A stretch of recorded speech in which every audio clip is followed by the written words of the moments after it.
প্রতাপ রুদ্র বলছেন, জগন্নাথ ছাড়ি কেন গেলা, জগন্নাথ ছেড়ে প্রভু কেন চলে গেলেন দক্ষিণ দেশে?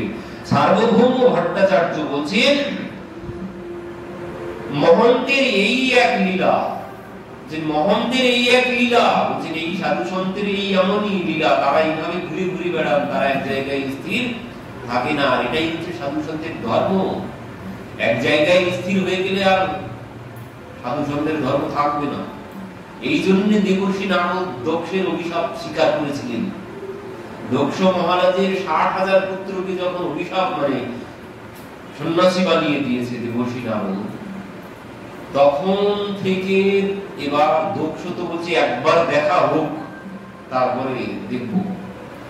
পরবর্তীতে 1000 পুত্রের জন্ম দিয়েছে, সংকল্প সৃষ্টি ছিল তখন।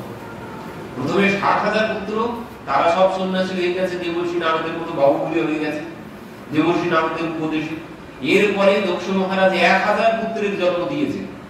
এবার তাদের সাথেও দেবর্ষি নারদের দেখা হয়েছে, তাদেরকেও উপদেশ দিয়ে তাদেরকেও ওই নিজের মতন বাহুবলী বানিয়ে দিয়েছে।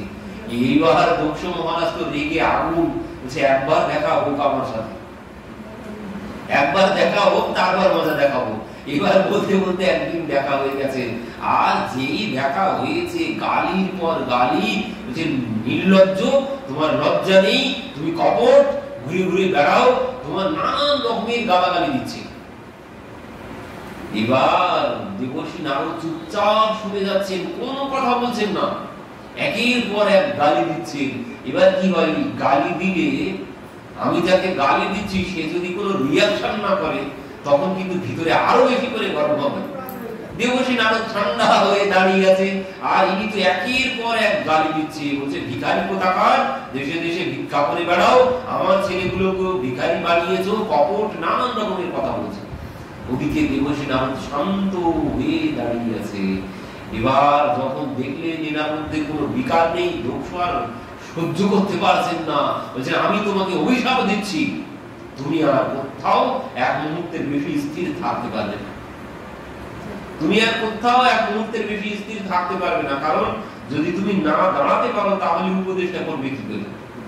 তুমি সবসময় চলতেই থাকবে। এই জন্য দেবর্ষি নারদ ওই ভবঘুরের মতো চলেই বেড়ায়। দেবর্ষি নারদ তখন কি বললেন, এই অভিশাপ যেই দিয়েছে, দেবর্ষি নারদ বললেন, আপনার এই অভিশাপ আমি মাথা পেতে গ্রহণ করলাম। এতক্ষণ গালি দিয়েছেন, কোনো কথা বলেননি, যেই অভিশাপ দিয়েছেন সঙ্গে সঙ্গে বলছে আপনার এই অভিশাপ আমি মাথা পেতে গ্রহণ করলাম। কেন? এটাই হচ্ছে সাধুতা রক্ষার সব থেকে বড় উপকারে লাগবে এই অভিশাপ।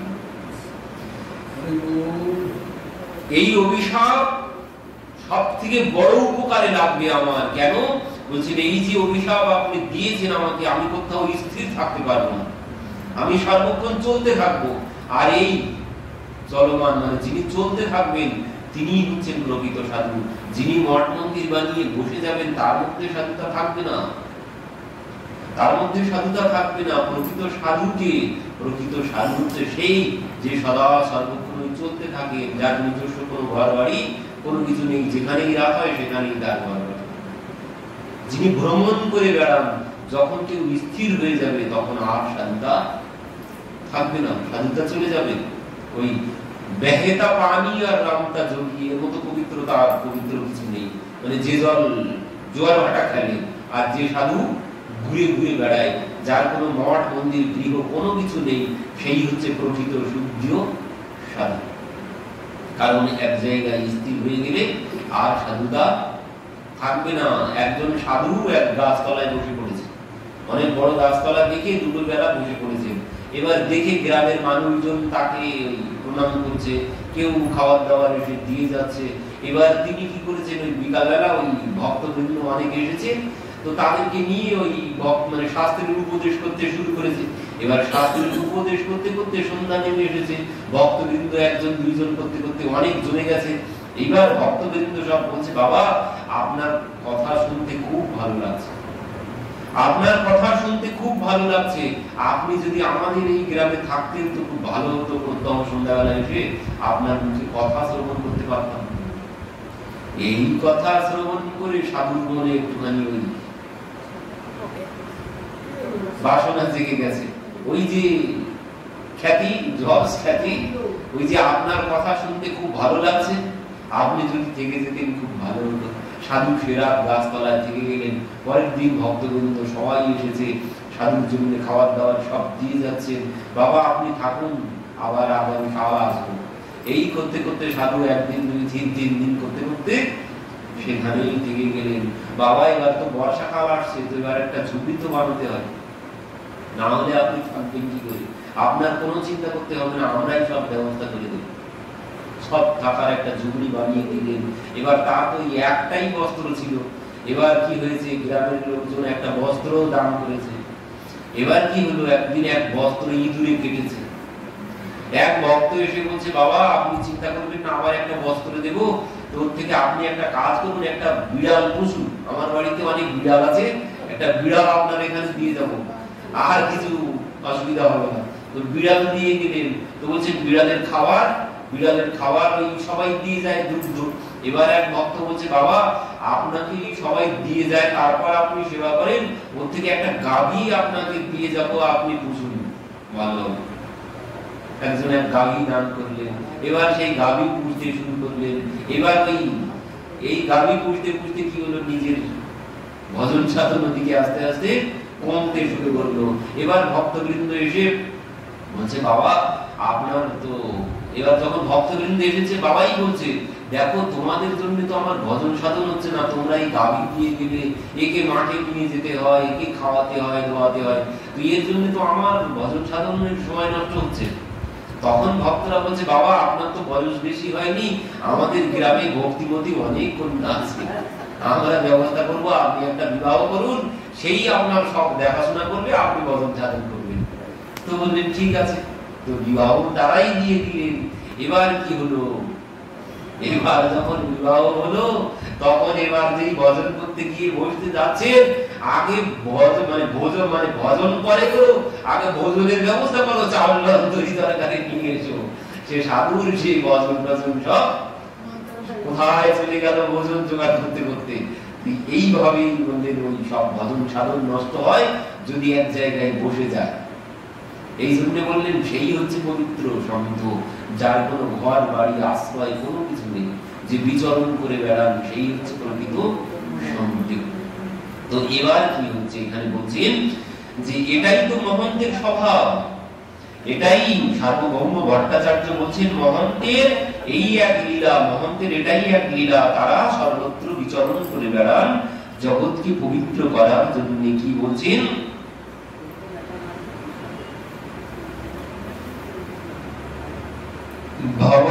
ভগবদ্বিধা ভগবতস্তীর্থিভূত স্বয়ং বিভো তীর্থে কুর্বন্তি তীর্থানি সন্ত্যস্থেন গদাভৃতা।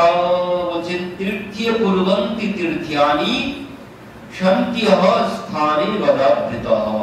তীর্থে কুর্বন্তি তীর্থানি মানে তীর্থে, পাপী তাপী আমার মতো পাপী তীর্থে গেলে পবিত্র হয়ে যাবে, কিন্তু সেই পাপটা যাবে কোথায়, তীর্থে থেকে গেল।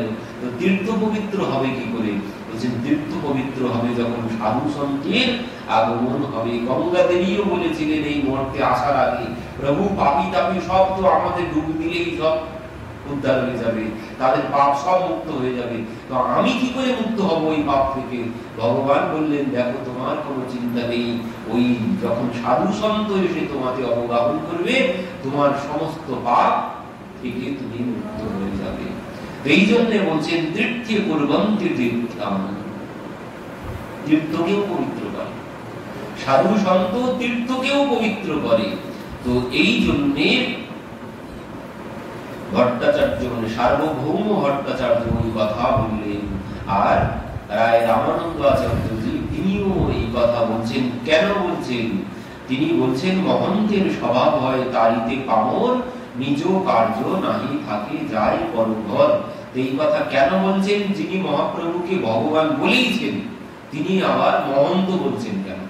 তো বলছেন মহন্ত এই জন্য বলেছেন যে একজন সাধু সন্তের এই গুণ, একজন সাধুর স্পর্শে তীর্থ পবিত্র হয়, জগৎবাসী দিন সব পবিত্র হয়ে যায়, আর সেখানে তুমি তো ভগবান, তাহলে তোমার জন্য জগতের কি হবে?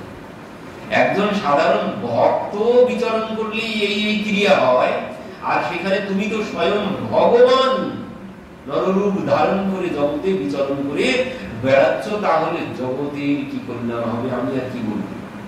এই উদ্দেশ্যে বলতে চেয়েছেন এখানে রামানুজাচার্যজি। বলছেন আমার সঙ্গে ব্রাহ্মণ আদি সহস্রে কে জন, তোমার দর্শনে সবার দ্রবীভূত মন। কৃষ্ণ কৃষ্ণ নাম শুনি সবার বদনে, সবার অঙ্গ পুলকিত অশ্রু নয়নে। কি বলছেন? আমার সঙ্গে ব্রাহ্মণ আদি সহস্রেক জন, তোমার দর্শনে সবার দ্রবীভূত মন। যে আমার সাথে সহস্র ব্রাহ্মণ আছে, আর সেই সহস্র ব্রাহ্মণ তোমাকে দর্শন করে দ্রবীভূত, মানে তাদের মন গলে গেছে, তাদের মন গলে গেছে। আরো কি বলছেন? কৃষ্ণ কৃষ্ণ নাম শুনি সবার বদনে, সবার অঙ্গ পুলকিত অশ্রু নয়নে। মহাপ্রভু তো কৃষ্ণ কৃষ্ণ কৃষ্ণ নাম করেই চলেছেন সর্বক্ষণ। তো মহাপ্রভুর বদনের ওই নাম শ্রবণ করে সবাই ওই নাম করতে শুরু করেছেন, সবাই কৃষ্ণ কৃষ্ণ কৃষ্ণ কৃষ্ণ বলছেন প্রভুকে দর্শন করে। আর কি বলছেন? দ্রবীভূত মন, তাদের মন গলে গেছে, তাদের চিত্ত দ্রবীভূত হয়ে গেছে তোমাকে দর্শন করে। সবাই কৃষ্ণ নাম করছে, আর সবার অঙ্গ পুলকিত হচ্ছে, সবার অঙ্গ পুলকিত হচ্ছে অশ্রু নয়নে, সবার নয়নে অশ্রু বইছে। তোমাকে দর্শন করে আমার সাথে যত সঙ্গী আছে সবার একই অবস্থা হয়েছে, সবার একই অবস্থা হয়েছে, সবার চোখ দিয়ে জল পড়ছে, সবার শরীর পুলকিত হচ্ছে, সবার চিত্ত দ্রবীভূত হয়েছে, সবাই কৃষ্ণ নাম করছে। তুই এ কোনো সাধারণ ব্যক্তির কাজ নয়, এ কোনো সাধারণ ব্যক্তির দ্বারা সম্ভব নয়। তুমি স্বয়ং ভগবান না হলে এই ভাব সবার মধ্যে, একই ভাব সবার মধ্যে, এই যে প্রেম এসেছে একমাত্র তোমার কৃপাতে। আর সেটি কি? সেটি তুমি ভগবান। তাই ভগবান ছাড়া এমন প্রভাব জীবের মধ্যে আসতেই পারে না, ভগবান ছাড়া এমন প্রভাব সবার মধ্যে আসতে পারে না, কোনদিন সম্ভব নয়। বলছেন আমার সাথে সহস্র ব্রাহ্মণ, সহস্র মানে 1000 ব্রাহ্মণ, তারা সবাই একই রকম অবস্থা হয়েছে, সবার চোখ দিয়ে জল পড়ছে, সবাই কৃষ্ণ নাম করছে, সবার চিত্ত দ্রবীভূত হয়ে গেছে, সবার অঙ্গ পুলকিত হচ্ছে। কোনদিন সম্ভব না, ভগবান ছাড়া কোনদিন সম্ভব না। তাই যত বড় ভক্ত হোক, ভক্ত সবাই, সবার উপরে একরকম প্রভাব পড়বে না, কোন ভক্তের সবাই ভালোবাসতে পারবে না। কিন্তু বলছেন একমাত্র ভগবান ছাড়া সবার মধ্যে এই পরিবর্তন কোনদিন সম্ভব নয়। কিছু মানুষ একজনকে ভালোবাসতে পারে, একজন ভক্তকে কিছু মানুষ ভালোবাসতে পারে, সবার কাছে তিনি ভালো হতে কোনোদিন পারবেন না। তাই তিনি যত বড় ভক্ত হোক, সবার কাছে কোনোদিন কেউ ভালো হতে পারে না। একজন কাছে মানে তার বিপক্ষে পক্ষে থাকবেই, সবাই যাকে ভালোবাসবে তিনি ভগবান ছাড়া কেউ না।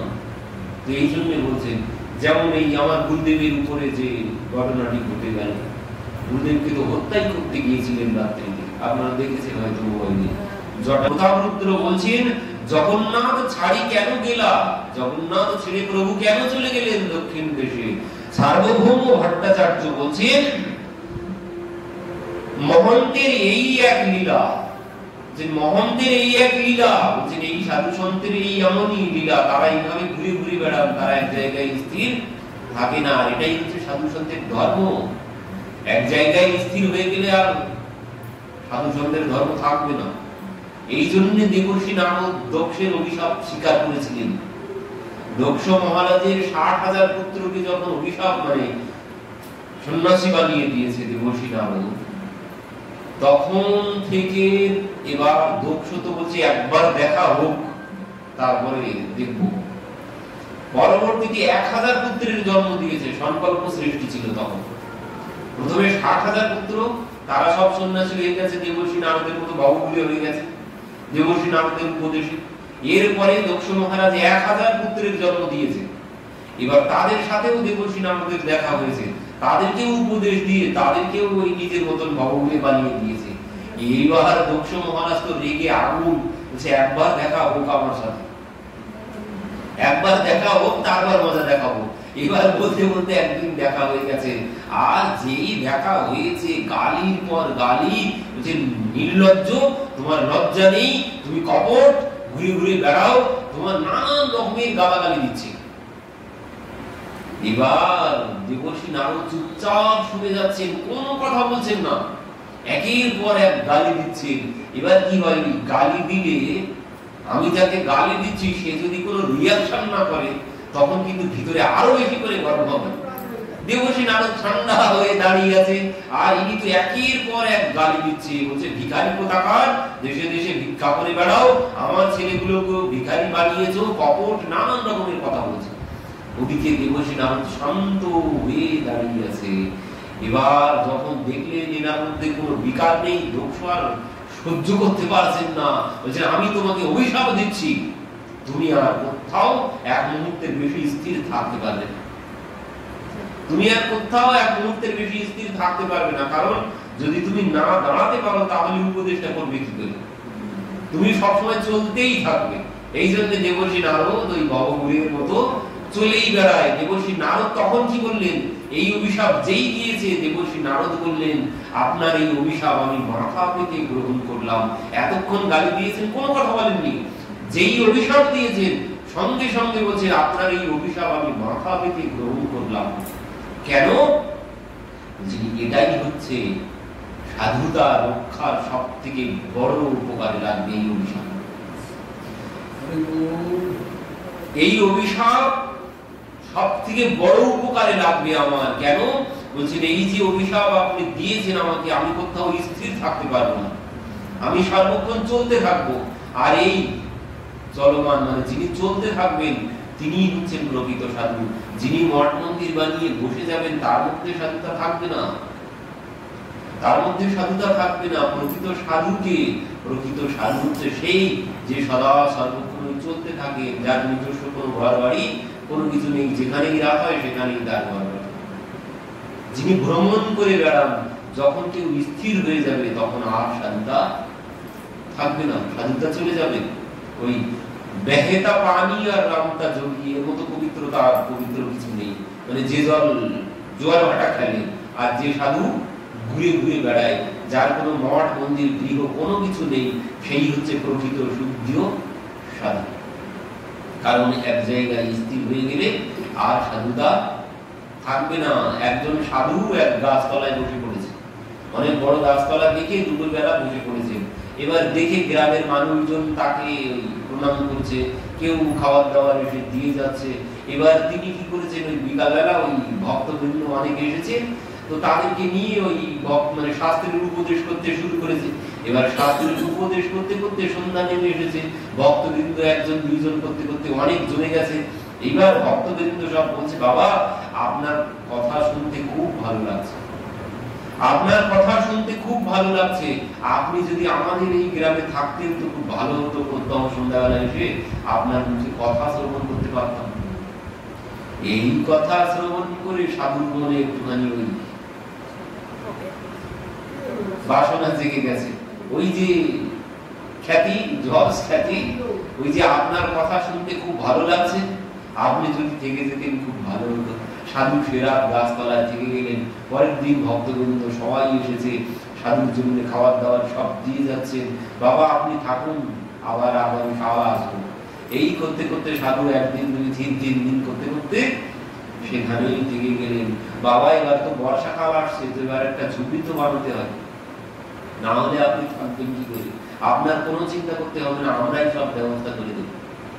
সব থাকার একটা ঝুপড়ি বানিয়ে দিলেন। এবার তার তো একটাই বস্ত্র ছিল। এবার কি হয়েছে, গ্রামের লোকজন একটা বস্ত্র দান করেছে।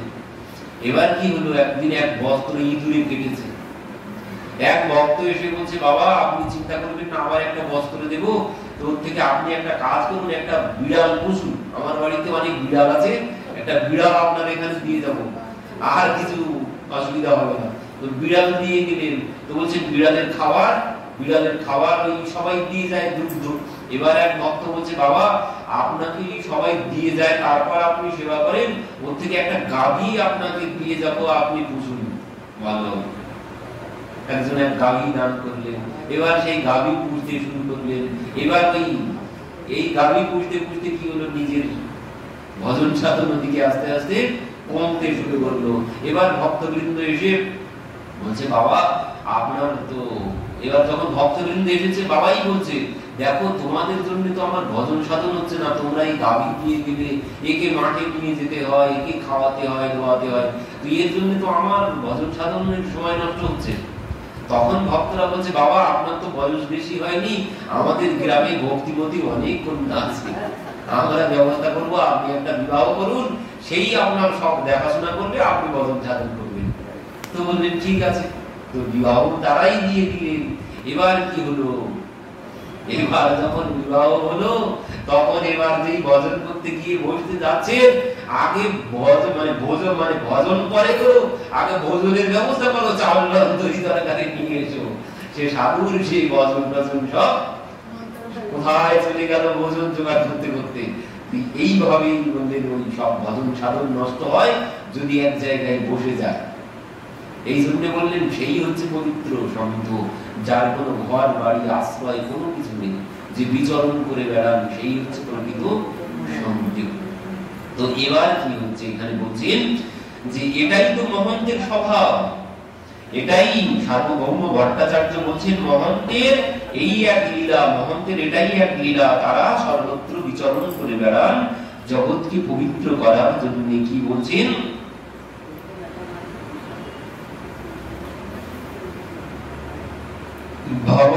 ভগবদ্গীতা ভগবতস্তীর্থিভূতা স্বয়ং বিভো তীর্থে কুর্বন্তি তীর্থানি সন্ত্যস্থেন গদাভৃতা। বলছেন তীর্থে কুর্বন্তি তীর্থানি সন্ত্যঃ স্থানে গদাভৃতা। তীর্থে কুর্বন্তি তীর্থানি মানে তীর্থে, পাপী তাপী আমার মতো পাপী তীর্থে গেলে পবিত্র হয়ে যাবে, কিন্তু সেই পাপটা যাবে কোথায়, তীর্থে থেকে গেল। তো তীর্থ পবিত্র হবে কি করে, বলছেন তীর্থ পবিত্র হবে যখন সাধু সন্তের আগমন হবে। গঙ্গা দেবীও বলেছিলেন এই মর্তে আসার আগে, প্রভু পাপী তাপী সব তো আমাদের ডুব দিলেই সব উদ্ধার হয়ে যাবে, তাদের পাপ সব মুক্ত হয়ে যাবে, তো আমি কি করে মুক্ত হব ওই পাপ থেকে। ভগবান বললেন, দেখো তোমার কোনো চিন্তা নেই, ওই যখন সাধু সন্ত এসে তোমাকে অবগাহন করবে, তোমার সমস্ত পাপ থেকে তুমি মুক্ত হয়ে যাবে। এই জন্য বলছেন তীর্থে কুর্বন্তি তীর্থাম, তীর্থকেও পবিত্র করে, সাধু সন্ত তীর্থকেও পবিত্র করে। তো এই জন্যে ভট্টাচার্য মানে সার্বভৌম ভট্টাচার্য ওই কথা বললেন।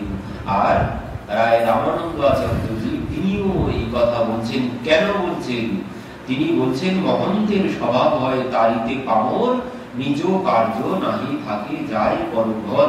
এই কথা কেন বলছেন, যিনি মহাপ্রভুকে ভগবান বলেইছেন তিনি আবার মহন্ত বলছেন কেন, তো বলছেন মহন্ত এই জন্য বলেছেন যে একজন সাধু সন্তের এই গুণ, একজন সাধুর স্পর্শে তীর্থ পবিত্র হয়, জগৎবাসী দিন সব পবিত্র হয়ে যায়, আর সেখানে তুমি তো ভগবান, তাহলে তোমার জন্য জগতের কি হবে। একজন সাধারণ ভক্ত বিচরণ করলেই এই এই ক্রিয়া হয়, আর সেখানে তুমি তো স্বয়ং ভগবান নররূপ ধারণ করে জগতে বিচরণ করে বেড়াচ্ছ, তাহলে জগতের কি কল্যাণ হবে, আমি আর কি বলবো। এই উদ্দেশ্যে বলতে চেয়েছেন এখানে রামানন্দ আচার্যজি। বলছেন আমার সঙ্গে ব্রাহ্মণ আদি সহস্রেক জন, তোমার দর্শনে সবার দ্রবীভূত মন। কৃষ্ণ কৃষ্ণ নাম শুনি সবার বদনে, সবার অঙ্গ পুলকিত অশ্রু নয়নে। কি বলছেন, আমার সঙ্গে ব্রাহ্মণ আদি সহস্রেক জন, তোমার দর্শনে সবার দ্রবীভূত মন, যে আমার সাথে সহস্র ব্রাহ্মণ আছে, আর সেই সহস্র ব্রাহ্মণ তোমাকে দর্শন করে দ্রবীভূত, মানে তাদের মন গলে গেছে, তাদের মন গলে গেছে। আরো কি বলছেন, কৃষ্ণ কৃষ্ণ নাম শুনি সবার বদনে, সবার অঙ্গ পুলকিত অশ্রু নয়নে। মহাপ্রভু তো কৃষ্ণ কৃষ্ণ কৃষ্ণ নাম করেই চলেছেন সর্বক্ষণ।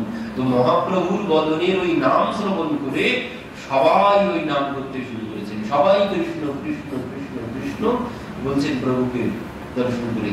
আর কি বলছেন, দ্রবীভূত মন, তাদের মন গলে গেছে, তাদের চিত্ত দ্রবীভূত হয়ে গেছে তোমাকে দর্শন করে। সবাই কৃষ্ণ নাম করছে, আর সবার অঙ্গ পুলকিত হচ্ছে, সবার অঙ্গ পুলকিত হচ্ছে অশ্রু নয়নে, সবার নয়নে অশ্রু বইছে। তোমাকে দর্শন করে আমার সাথে যত সঙ্গী আছে সবার একই অবস্থা হয়েছে, সবার একই অবস্থা হয়েছে, সবার চোখ দিয়ে জল পড়ছে, সবার শরীর পুলকিত হচ্ছে, সবার চিত্ত দ্রবীভূত হয়েছে, সবাই কৃষ্ণ নাম করছে। তো এ কোনো সাধারণ ব্যক্তির কাজ নয়, এ কোনো সাধারণ ব্যক্তির দ্বারা সম্ভব নয়। তুমি স্বয়ং ভগবান না হলে এই ভাব সবার মধ্যে, একই ভাব সবার মধ্যে, এই যে প্রেম এসেছে একমাত্র তোমার কৃপাতে। আর সেটি কি, সেটি তুমি ভগবান তাই। ভগবান ছাড়া এমন প্রভাব জীবের মধ্যে আসতেই পারে না, ভগবান ছাড়া এমন প্রভাব সবার মধ্যে আসতে পারে না, কোনদিন সম্ভব নয়। বলছেন আমার সাথে সহস্র ব্রাহ্মণ, সহস্র মানে 1000 ব্রাহ্মণ, তারা সবাই একই রকম অবস্থা হয়েছে, সবার চোখ দিয়ে জল পড়ছে, সবাই কৃষ্ণ নাম করছে, সবার চিত্ত দ্রবীভূত হয়ে গেছে, সবার অঙ্গ দ্রবীভূত হচ্ছে। কোনদিন সম্ভব না, ভগবান ছাড়া কোনদিন সম্ভব না। তাই যত বড় ভক্ত হোক, ভক্ত সবাই, সবার উপরে একরকম প্রভাব পড়বে না, কোন ভক্তের সবাই ভালোবাসতে পারবে না। কিন্তু বলছেন একমাত্র ভগবান ছাড়া সবার মধ্যে এই পরিবর্তন কোনদিন সম্ভব নয়। কিছু মানুষ একজনকে ভালোবাসতে পারে, একজন ভক্তকে কিছু মানুষ ভালোবাসতে পারে, সবার কাছে তিনি ভালো হতে কোনোদিন পারবেন না। তাই তিনি যত বড় ভক্ত হোক, সবার কাছে কোনোদিন কেউ ভালো হতে পারে না। একজন কাছে মানে তার বিপক্ষে পক্ষে থাকবেই, সবাই যাকে ভালোবাসবে তিনি ভগবান ছাড়া কেউ না। তো এই জন্য বলছেন, যেমন এই আমার গুরুদেবের উপরে যে ঘটনাটি ঘটে গেল, গুরুদেবকে তো হত্যাই করতে গিয়েছিলেন রাত্রিতে, আপনারা দেখেছেন হয়তো মোবাইলে, জটা কেটে নিয়েছে। এই যে তার পক্ষে বিপক্ষে সব রকম। মেদিনীপুরে পাটের পরে উনি একটুখানি ঘুরতে বেরিয়েছিলেন রাত্রিতে। তো রাত্রিতে ঘুরতে বেরিয়ে 3 জন এসে মাথায় মানে কালো কাপড় বেঁধে এসে গলায় দড়ি দিয়ে ধরেছেন পেছন দিক থেকে, এখানে অস্ত্র দিয়ে আঘাত করেছে, জটা কেটে নিয়েছে, আর একটু হলে মেরেই ফেলতেন, লোকজন এসে গিয়েছিল। তাই এরকম অবস্থা। ওই যে জয় শ্রীরাম বলেন, তাই সবার কাছে কোনোদিন ভালো হতে পারে না, তার পক্ষে বিপক্ষে থাকবেই। তো এখানে বলছেন যে স্বয়ং ভগবান ছাড়া কোনোদিন এই সম্ভব নয়, সবার মধ্যেই পরিবর্তন আসা সম্ভব নয়। রামানন্দ আচার্যজি বলছেন, কি বলছেন, আকৃতি প্রাকৃতি তোমার ঈশ্বর লক্ষণ, জীবে না সম্ভবে এই অপ্রাকৃত গুণ। বলছেন তোমার এই জীবের মধ্যে কোনোদিন সম্ভব নয়, কোন জীবের দ্বারা এমন প্রভাব কারোর উপরে সবার উপরে পড়বে না। আর তোমার আকৃতি, তোমার প্রকৃতি দেখে আমার তোমাকে ভগবান বলেই মনে হচ্ছে। তো প্রভু কহে তুমি মহা ভাগবত উদ্যম, তোমার দর্শনে সবার দ্রবীভূত হইল মন। মহাপ্রভু বলছেন আমার জন্য নয়, এ তোমার জন্য। সবার মধ্যে যে পরিবর্তন এসেছে এ আমার জন্য নয়, এ তোমার জন্য। কি বলছেন, প্রভু কহে তুমি মহা ভাগবত উদ্যম, তুমি মহা ভাগবত উদ্যম, আর তোমার দর্শনে সবার দ্রবীভূত হইল মন। তোমার জন্য সবার চিত্ত দ্রবীভূত হয়েছে, আমার জন্য নয়। কি বলছেন, আনের কথা আমি মায়াবাদী সন্ন্যাসী, আমিও তোমার স্পর্শে কৃষ্ণ প্রেমে ভাসি। আমিও মায়াবাদী সন্ন্যাসী, অন্য কি বলবো। মায়াবাদী সন্ন্যাসীরা কৃষ্ণ নাম করে না, তারা ব্রহ্মের সাধনা করে। যেমন সার্বভৌম ভট্টাচার্য, সেও কোনোদিন কৃষ্ণ নাম করতো না, তারা ব্রহ্মের সাধনা করতো। তো বলছেন আমিও ওই মায়াবাদী সন্ন্যাসী, আমিও ব্রহ্মের সাধনায় মগ্ন ছিলাম, কিন্তু আজ তোমার স্পর্শে এসে আমিও পরিবর্তন হয়ে গেছে, আমিও কৃষ্ণ প্রেম লাভ করেছি, এটি তোমার জন্য। আর কি বলছেন, এই জানি কঠিন মোর হৃদয় শোধিতে, সার্বভৌম কহিলেন তোমায় মিলিতে। আমার এই কঠিন হৃদয় শুদ্ধ করার জন্যই এখন বুঝতে পেরেছি সার্বভৌম আমাকে বলেছিল তোমার সাথে সাক্ষাৎ করার জন্য। আমার যে কঠিন হৃদয়, এই হৃদয় শোধন করার জন্যই সার্বভৌম আমাকে বলেছিল তোমার সাথে মিলিত হওয়ার জন্য। তো তোমার সাথে মিলিত হয়ে আমার চিত্ত শোধিত হয়েছে, আমার জন্য না। এই যে ব্রাহ্মণদের মধ্যে পরিবর্তন এসেছে, ওটা আমার জন্য না, ওটা তোমার কৃপাতেই তোমার জন্য হয়েছে। কারণ মহাপ্রভু নিজেকে আড়াল করতে চাইছে। তো কি বলছেন, এই মত দোহে স্তুতি পরে দোহার গুণ, দোহে দোহার দর্শনে আনন্দিত মন। হেন কালে বৈদিক এক বৈষ্ণব ব্রাহ্মণ, দণ্ডবত করি কইল প্রভুর নিমন্ত্রণ। বলছেন এমন সময় একজন ব্রাহ্মণ মহাপ্রভুর কাছে এসে দণ্ডবত করলেন, পরে নিমন্ত্রণ করলেন। নিমন্ত্রণ মানিল তারে বৈষ্ণব জানিয়া, রামানন্দ কহে প্রভু বিশদ হাসিয়া। তো তিনি বৈষ্ণব জেনে মহাপ্রভু তার নিমন্ত্রণ স্বীকার করলেন। তোমার মুখে কৃষ্ণ নাম শুনিতে হয় মন, তোমার মুখে কৃষ্ণ কথা শুনিতে হয় মন, পুনরূপী পাই যেন তোমার দর্শন। সার্বভৌম মহাপ্রভু রামানন্দ আচার্যজিকে বলছেন যে দেখো, তোমার মুখে আমার কৃষ্ণ কথা শোনার বড় বাসনা, আর সেই জন্যই আমি এসেছি তোমার কাছে, আর তোমার কাছে আমি কৃষ্ণ কথা শ্রবণ করব। তো পুনরূপী পাই যেন তোমার দর্শন, পুনরায় যেন তোমার দর্শন পাই, আমি তোমার মুখে কৃষ্ণ কথা শ্রবণ করব। রায় কহে আইলা যদি পামর শোধিতে, দর্শন মাত্রে সূর্য নহে মোর দুষ্ট চিত্তে। রামানন্দ আচার্যজি কি বলছেন, আইলা যদি পামর শোধিতে, মানে পাপী তাপী উদ্ধার করতে তুমি যখন এসেইছো, তো কি বলছেন, দর্শন মাত্রে শুদ্ধ নহে মোর দুষ্ট চিত্তে। দর্শনে যে মনের ময়লা যায়, কিন্তু আমার মতো পাপীর মনের ময়লা যাবে না তোমাকে দর্শন করে। তার জন্য কি বলছেন, দিন 5-7 রহি করহ মার্জন। 4-5-7 দিন, মানে 5-7 দিন তুমি থাকো, তবে শুদ্ধ হয় মোর এই দুষ্ট মন। 5-7 দিন যদি তুমি থাকো, একদিন শুধু দর্শনেই আমার ভিতরের যে ময়লা পরিষ্কার হবে না, যাবে না। তুমি 5-7 দিন থাকো, তাহলে আমার চিত্তের ময়লা শোধিত হবে। কেন বলছেন, কারণ এই চিত্তীয়, এই হচ্ছে যত নষ্টের গোড়া। চিত্তীয় মহাপ্রভু যে বললেন, চেত দর্পণ মার্জনম, এই চিত্তরূপী দর্পণকে মার্জিত করতে হবে। কারণ এই চিত্তে ময়লা কেন পড়ে, চিত্তে ময়লা পড়ে বিষয় চিন্তন। আর উনি বলেই করছেন আগে, বিষয়ী আমি, শূদ্রই বিষয়ী, তিনি জাতিতে শূদ্র, তারপরে বিষয়ী, ছোট ছোট রাজা তিনি, তো এই জন্য তিনি বিষয়ী। আর কি বলছেন, ওই চিত্তে ময়লা কখন পড়ে, চিত্তে ময়লা পড়ে ওই বিষয়ের চিন্তনে, বিষয়ের মধ্যে ডুবে থাকলেই চিত্ত ময়লা হয়, অন্য কোনো কারণ নেই। রূপ রস গন্ধ শব্দ স্পর্শ, এই চিন্তনেই চিত্ত ময়লা হয়, আর অন্য কোনো কারণে ময়লা হয় না। যে বিষয় ভোগে ময়লা হয় না, বিষয়ের চিন্তনে বেশি ময়লা হয়। জগতে যা কিছু হচ্ছে সব কিন্তু মনেরই খেলা, জগতে যা কিছু দেখতে পাচ্ছি সব মনের খেলা। মন না চাইলে কোনো কিছু হতো না। যে খারাপ কর্ম করছে কেন, তার মন চাইছে তাই না, সে খারাপ কর্ম করছে। যে ভালো কর্ম করছে কেন, তার মন চাইছে তাই।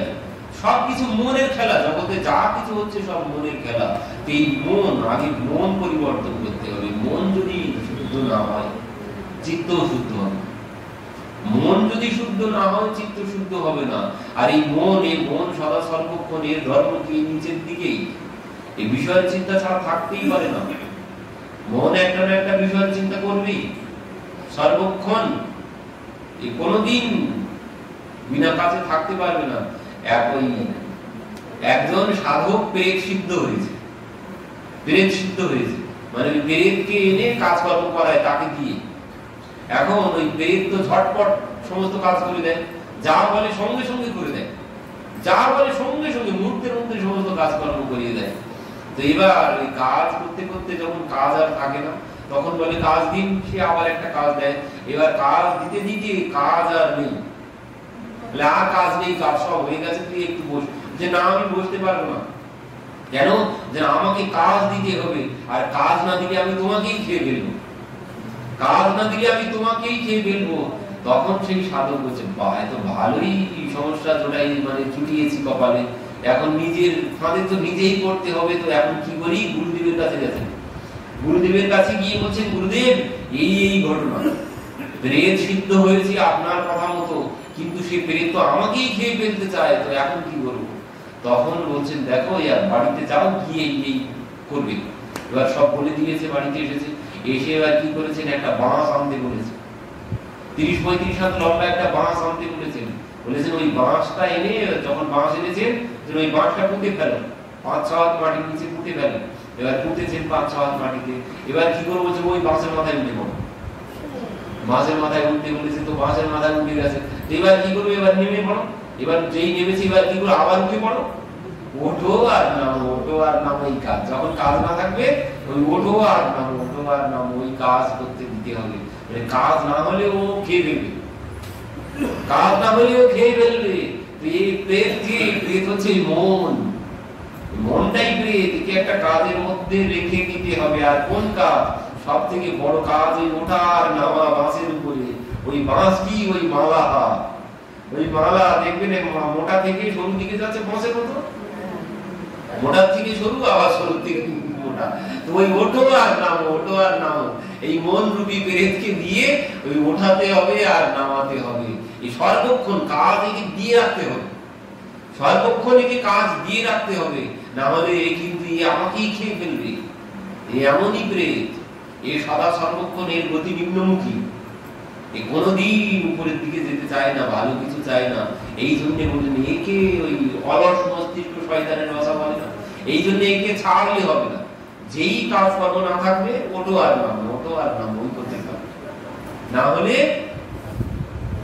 এ নিচের দিকেই খারাপ দিকেই যেতে থাকবে। তো এই মন বলছেন এই চিত্ত শোধন করতে হবে, আর এর দ্বারাই চিত্ত শোধিত, এর দ্বারাই চিত্ত শোধিত হবে। আর এই চিত্ত শোধন না করলে, বললেন এই বিষয়ের চিন্তা। আর সব থেকে ভয়ঙ্কর আরেকটি, সেটি হচ্ছে বিষয়ের সঙ্গ করা। বিষয়ী সঙ্গটা আরো বেশি ভয়ঙ্কর। ঋষভদেবজি পুত্রদের বলছেন যাওয়ার সময়, দেখো তোমাদের কাছে 2টি চাবি দিয়ে গেলাম, যেটা ভালো হয় তোমরা সেটা খুলো। কি কি বলছেন? মহৎ সেবায়ম দ্বার নাহু বিমত্তে, আর তম দ্বার দৃঢ়িতম সংযম সঙ্গে। বলছেন একটি চাবি দিয়ে বৈকুণ্ঠের দ্বার খুলবে, আর একটি চাবি দিয়ে নরকের দ্বার খুলবে। কি কি চাবি?